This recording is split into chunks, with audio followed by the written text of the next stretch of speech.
This is Business Therapy, healing businesses from the inside out through communication and emotional intelligence. I'm Diane Dye Hansen, management consultant, and with me co-host Christine Salvo, therapist, certified mediator, and certified hypnotherapist. Good morning, everyone. Hello. Good morning, everyone. And today on the show, we have RoseMarie Wilson, who is a mindset coach, international speaker, mentor, and founder of Pragmatica Coaching, a coaching and training company. In her role, she works one-to-one with women in business and leadership, helping them to thrive in what they do or take the next step in their career. They also deliver programs and workshops for organizations who are committed to investing and in retaining talent while supporting a culture of diversity, inclusion, and belonging. RoseMarie's background stems from the corporate world, where she spent over 20 years working in FinTech and Change Management for some of the world's largest oil and gas companies. From stand-up comedian to world traveler and business owner, RoseMarie believes if you want to do it, do it. Find your how. Welcome to the show, RoseMarie. Thank you very much, Diane and Christine. What wonderful, what great introduction. Thank you. No problem. So comedian, stand-up comedian to coach to world traveler. You wear a lot of hats. How long have you been doing comedy?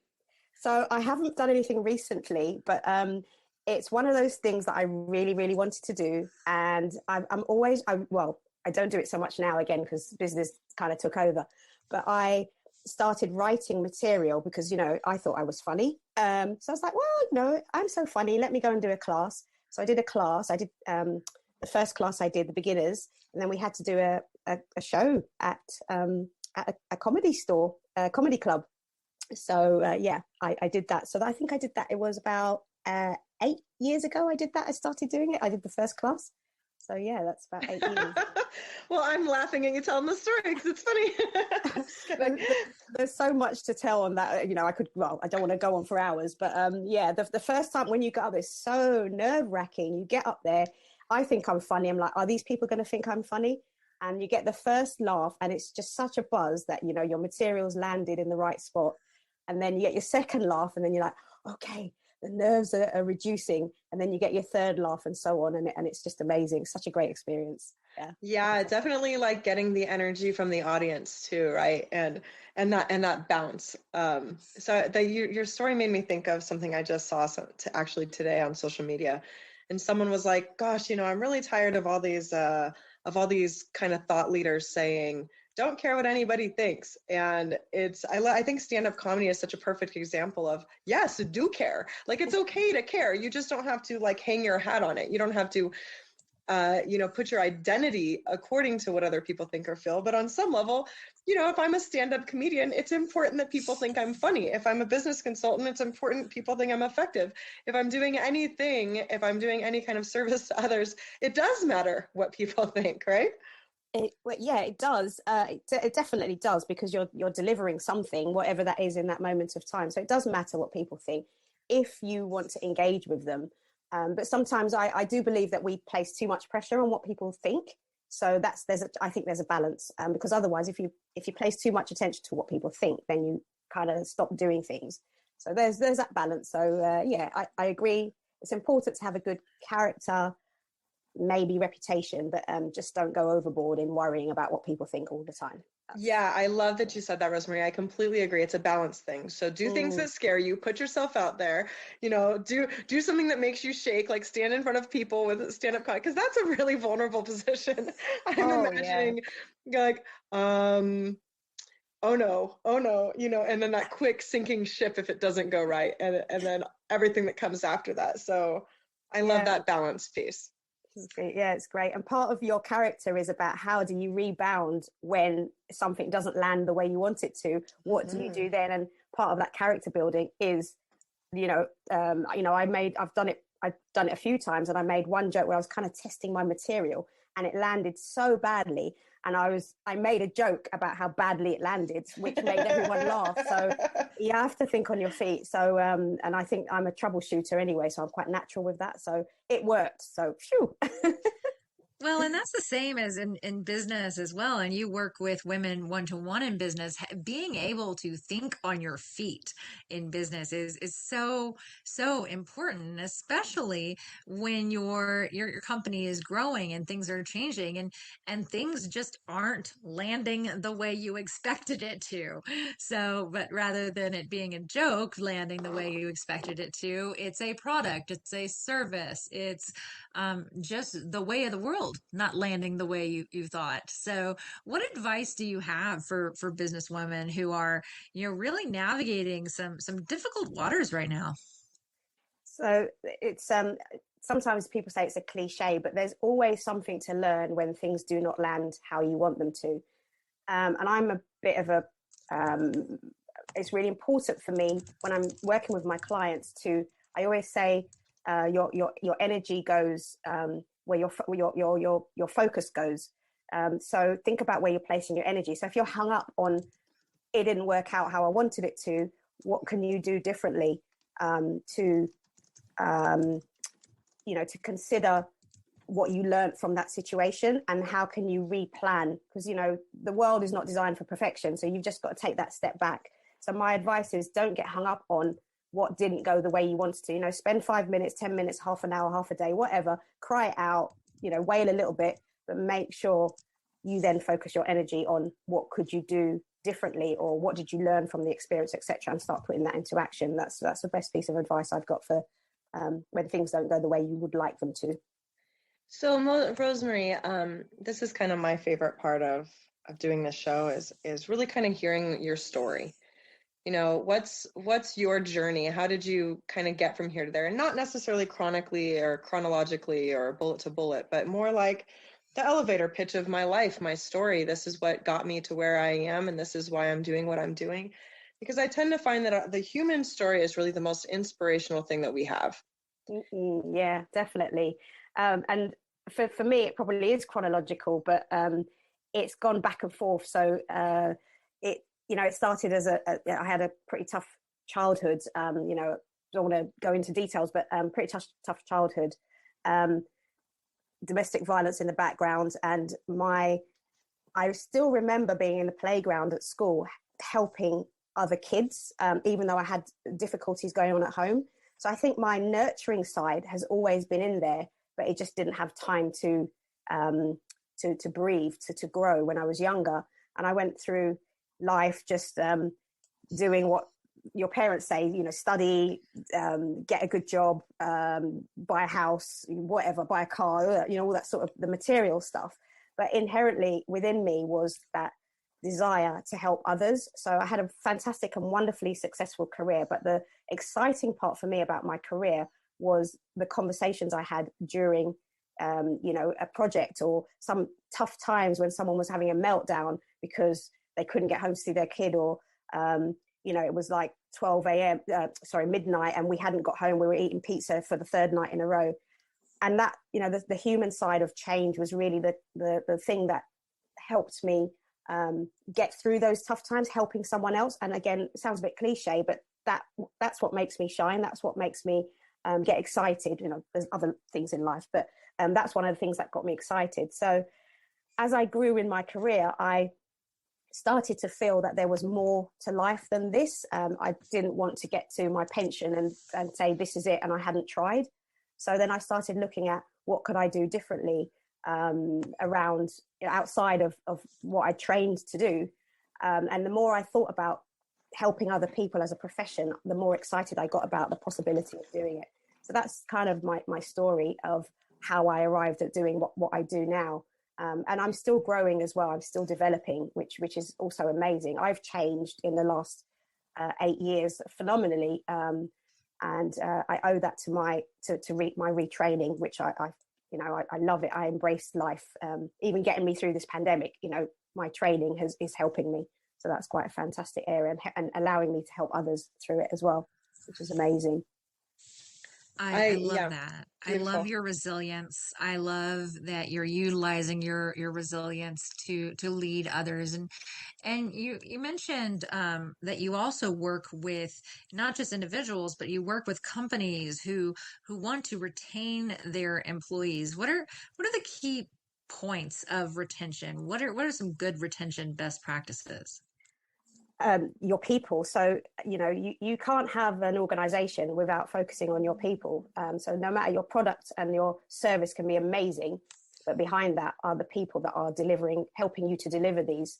So for me, putting that effort into nurturing your talents. So whatever that looks like for your organization, you've got small organizations, got small budgets, you've got large scale organizations. So whatever that means for you, to looking after your staff, and it doesn't need to be monetary, that helps, but really, I say we also have a moral obligation, not just a legal obligation, to look after the people that come through the doors, so to speak. So I think, learning and development, giving opportunities, equal opportunities to the people on the ground, and really helping them to develop. So mentoring can be that, and just even appreciation, showing appreciation through simple things. Like I've seen a lot of posts on some of the kind of communities that I'm focused on, and they are sending baskets and saying thank you for your hard work, take an extra 5 days off, those types of things. Really caring about your employees, I think is super important, without going into levels of detail. But I just think that treating them like human beings that we are is super important to really help to nurture your talent. So all those things are really important. I think the human value of business is so important. Is not just having employees who do a job, but really managing that resource as a true human resource. And as you said, the rewards and retention. What are the consequences of not doing this in an organization?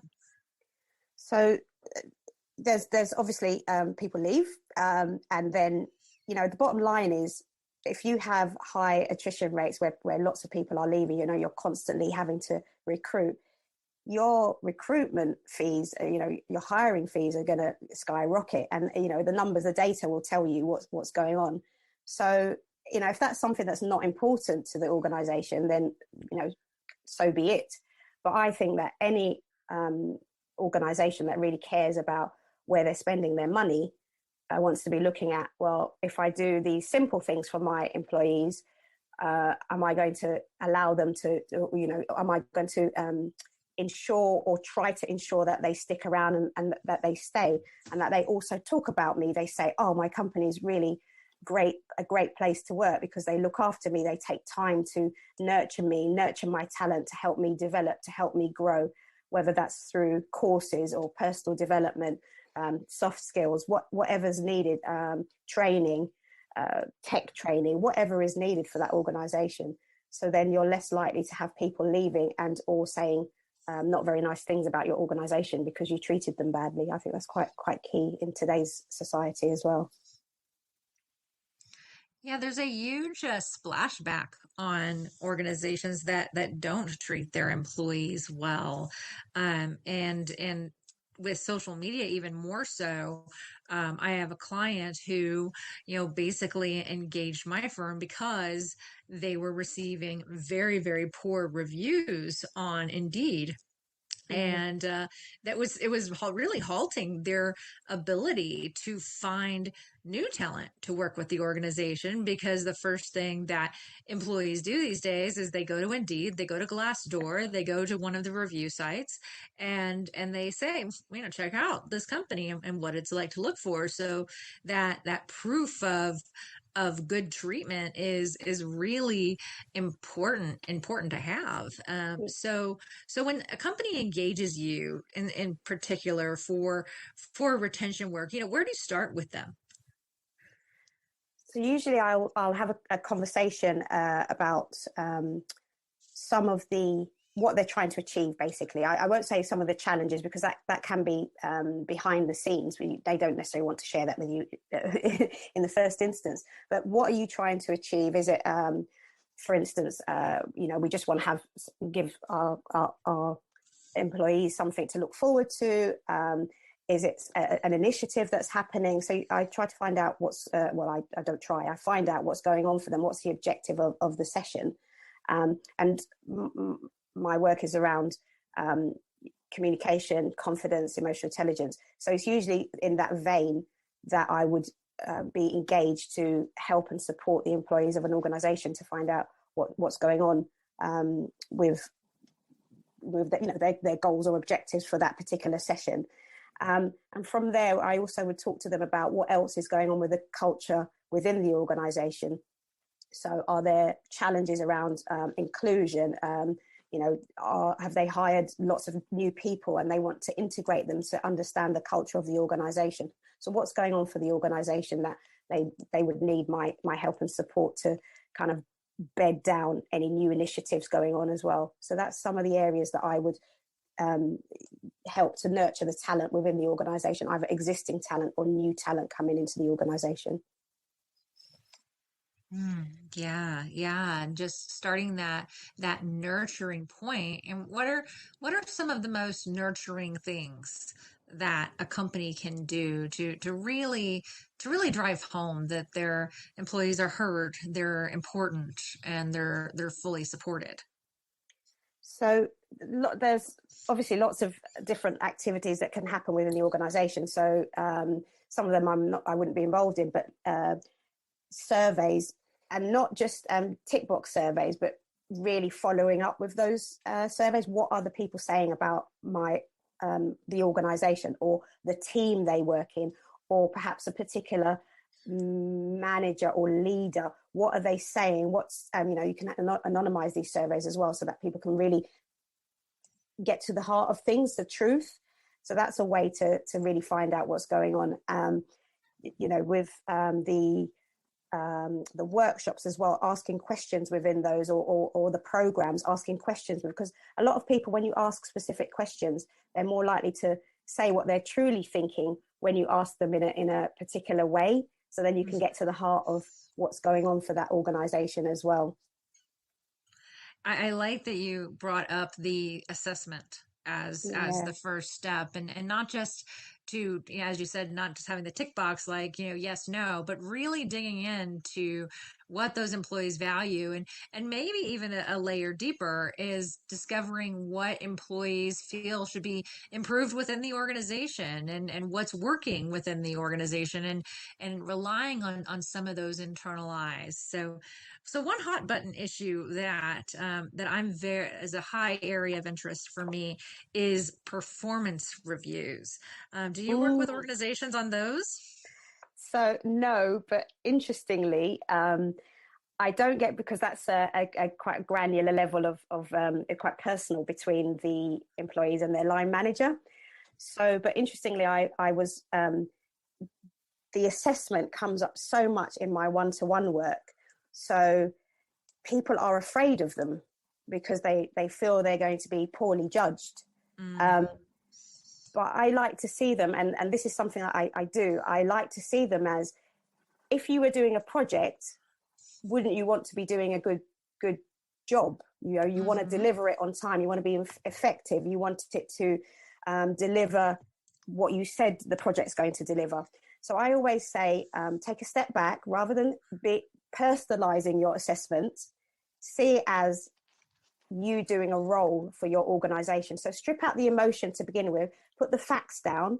I delivered X, I achieved X, my revenue was, et cetera, et cetera. So put the facts into what happened, and then put how you've developed on top of that, kind of a layered process, which is, I think, a much more effective way, and takes the kind of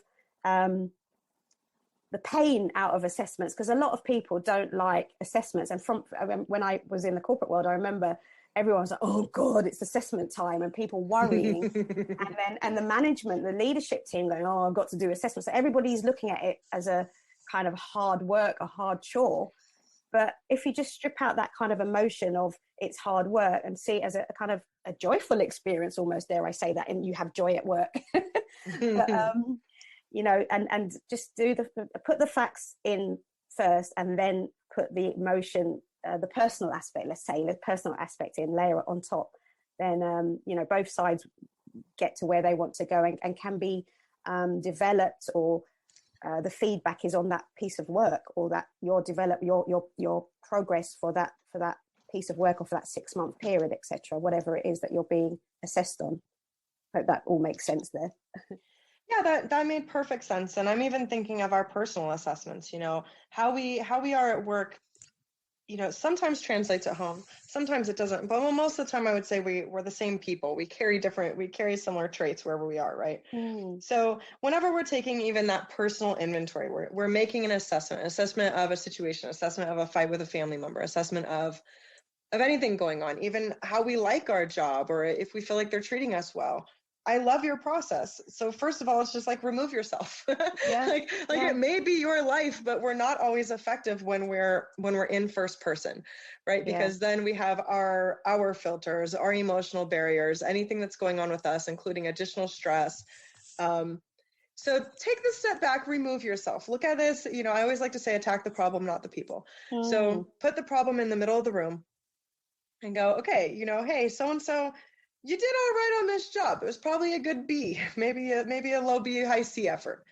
The problem, what were the problems, right? Instead of being like, oh, I didn't do a good job. No, like, let's explore this, because we're always trying to improve. I think personally, in our relationships and at work, right? Those are all important places as human beings. We need to feel like we're valued. We need to feel like we're important. We need to feel like we're making progress. That's kind of the happiness combination, right? So we're focusing on the facts. We're like, hey, A, B, and C happened. It wasn't top notch. And then when we take the emotion out, I think you're right. We can go, yeah, I was kind of staying up late that week, or I was having issues at home and I wasn't quite focused. And so we drop the defensiveness. And that's really kind of what I'm hearing and what you're saying is, it's like, be open, remove yourself, and drop the defensiveness so we can really make this productive. Yeah. Defensiveness and the ego, because the ego wants to be right, the ego wants to be the best, the ego wants to be perfect, etc., etc. And then when there's any sign that that's not the truth, then we kind of don't feel so great about ourselves in general. But if we stick to the facts, it's a lot easier. Generally, obviously, we're all human, so we have these emotions, so it's can be hard to take the emotion out of it all. Yeah, and you said something earlier. You said the world is not designed for perfection. And I loved it. I always take notes during my shows, and I wrote this down, and I'm like, oh yeah, like if we can just share that, you're right. The ego, sure, it wants to be perfect and all that stuff. But I'm always like, what is perfect? Like, how do we know what perfect is? Because none of us can be replicated so far yet, knock on something. So we're all these unique beings, and there's nothing to compare us to specifically, individually. So either we're all perfect or nobody's perfect. But either way, perfection implies reproduction. If I can do something over and over and over and over and over. So I always like to say perfection is really good for math. It's not really good for people. So I really love how you say, the world is not designed for perfection. At least the human world is not, right? There are some things we want perfect, like the construction of my home. like I don't actually want you to be off an inch here and there. Like I'm pretty specific on how I want my car built, how I even want my cell phone to work. So there are places for it, but it's not in the human being. Yeah, definitely not in the human world, for sure. Yeah, and it's that gentleness too. And back to your entrepreneurs and entrepreneurial women that you work with, do you find that between if you were working with men and you were working with women, who would be harder on themselves emotionally about their business? Generally, I'm going to go generally, women are. But in my experience, I do know men who are also hard on themselves, but I think the majority would be women. And also generally, we are, I don't know if analytical is not, we analyze what we're doing. So we'd be harder on ourselves. We analyze ourselves more, overthinking generally than men do. And I'm always careful about that because I don't like to tar everyone with the same brush. But yeah, generally I find women, because I have worked with men, and my partner is also a perfectionist as well. So I see it in him that he's quite hard on himself. But mostly the women I work with can be so incredibly hard on themselves, especially if they're balancing lots of things in their lives as well. This kind of wanting to be great at everything or trying to do everything all in the same week, all at the same time. And then when it doesn't work out, then feeling a bit bad about themselves, that it didn't work out. Their sons or daughters missed a doctor's appointment. They completely forgot because they were working on a project, and they just, for work, for their business, or for work, their career. So there's all this juggling and guilt that's involved. Generally, again, I keep saying that generally. Well, I get what you're saying though. I think that's really important too, of kind of like, here's the umbrella, but there's always outliers, and everyone's individualized, right? So we're not like, oh, well, women are this way and men are that way, and that's just how it is. It's there's tendencies though. There's the tendencies for, men to maybe have a little bit more confidence and not second guess, and women to feel like they have to second guess, or like you said, that kind of shame and guilt, because there is a lot of super women complex. There's a, you have to have it going on at your personal life, with your kids, with your family, with your friends, be number one employee, be, and then still have a good personality and not be stressed out and be and be pretty and be pretty. Oh yeah, and be pretty and be fit and only eat salad and all these things where it's just like, size 2, oh my God. And so you can almost see from the inside the circuitry is going to like zzz, zzz, zzz, like it's eventually just gonna burn out. It's just gonna explode internally. Yeah. So I do think that these are important conversations to have, because the more we talk about it, the more we joke about it, the more we normalize it, the more we can kind of make different choices and go, hey, it's okay to ask for help. It's okay to forget an appointment. It's okay to not be that all of the time, because our life requires so much different from us, right? Like maybe my work needs 100% this week, but next week my family does. Yeah. And I think that's that flexibility you talked about in the beginning, RoseMarie, of like, we have to be able to adapt. We have to be able to be on our feet, knowing that we can only give 100% to certain things at a time. Yeah.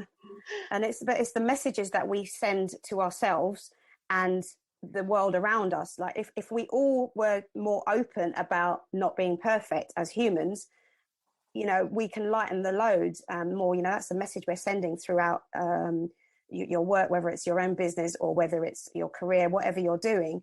That it's okay to just, like you say, one week you're revving really fast, and then the next week you have to spend the time revving with your family because your family need you. So having that balance.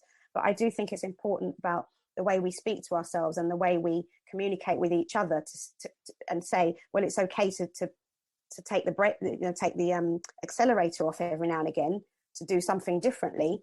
I think it's important to have that message, just to normalize gentleness with ourselves, and not chasing that, what does perfect look like as a human being. I think that's super important.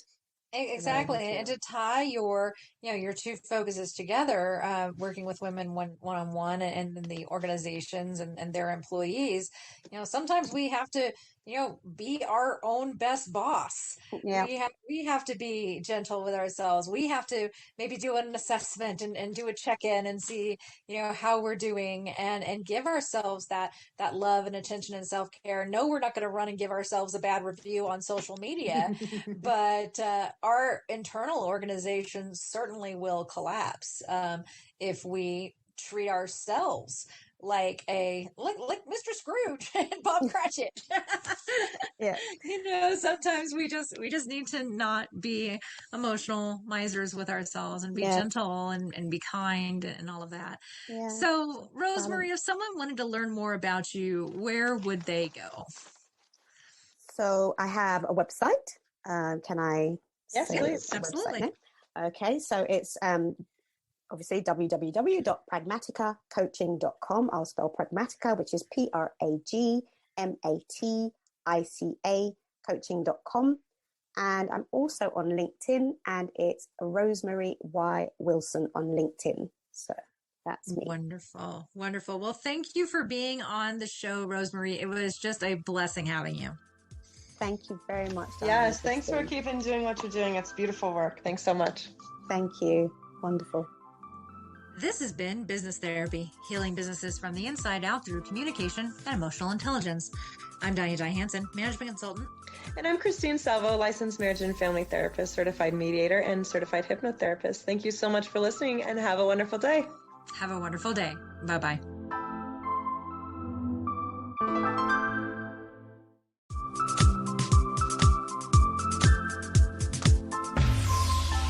This is Business Therapy, healing businesses from the inside out through communication and emotional intelligence.